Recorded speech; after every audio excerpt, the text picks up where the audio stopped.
ধান কেটে নিয়ে আসার অভিজ্ঞতা শেয়ার করবো আজকে। এখন ধান খেতে যাচ্ছি। দুই পাশে ধান এখনো পাকে নাই, কাঁচা আছে, সবুজ, ঘন সবুজ এখনো। কিন্তু আমি পাশে কিছু কিছু ক্ষেত আছে এখন যেগুলো পেকে গেছে। ধানের পাশ দিয়ে গেলে একটা পাকা ধানের যে একটা ফ্লেভার,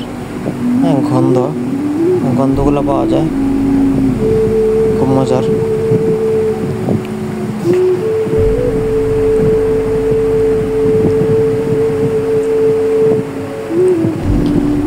অলরেডি ধান কাটা হয়ে গেছে, এখন এগুলো নিয়ে যেতে হবে। এই ধানগুলো এখনো সবুজ রয়েছে, পাকতে আরও মনে হয় এটা 1 সপ্তাহ 10 দিন সময় লাগতে পারে। আর পাশের এই ক্ষেতগুলো ধান পেকে গেছে, এগুলো অতি শীঘ্রই কাটা হবে, ইনশাল্লাহ কালকে কাটা হবে এগুলো।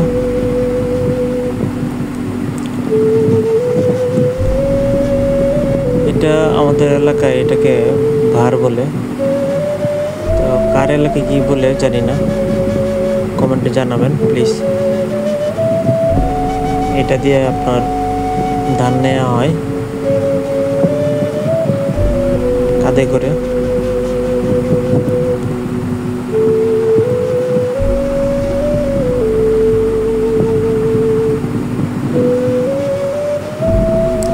এখন ধান নিয়ে যাব।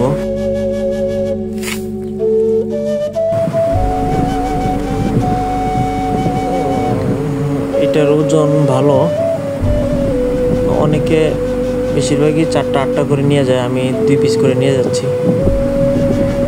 2টা মুড়ি আর কি, 2টা মুড়ি করে নিয়ে যেতেছি।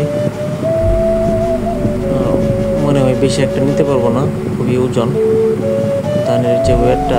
ধান আনা হয়েছে কিছু, বাকিগুলো আস্তে আস্তে আনতে হবে।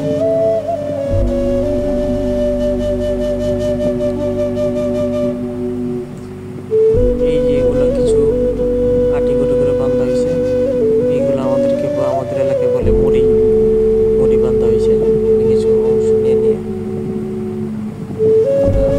আর এইখানে হচ্ছে আমাদের এইখান থেকে বাংলাদেশ তিতাস গ্যাস ফিল্ডের 1 নম্বর যে গ্যাস ফিল্ডের গ্যাস নিষ্কাশন, অতিরিক্ত গ্যাস নিষ্কাশন হয়, যে এখানে আগুন দেখা যাচ্ছে এখান থেকে।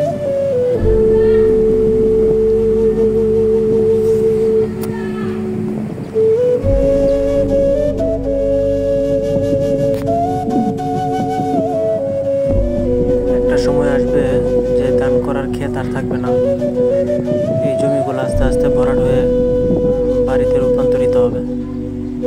এখনই আস্তে আস্তে চারপাশে বাড়িঘর হয়ে যাচ্ছে আসলে।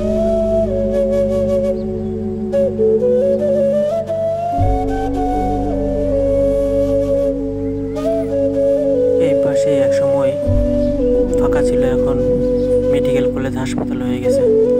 এভাবে আস্তে আস্তে সবকিছু ভরাট হয়ে একটা সময় বাড়ি এবং অফিস আদালতে রূপান্তরিত হয়ে যাবে।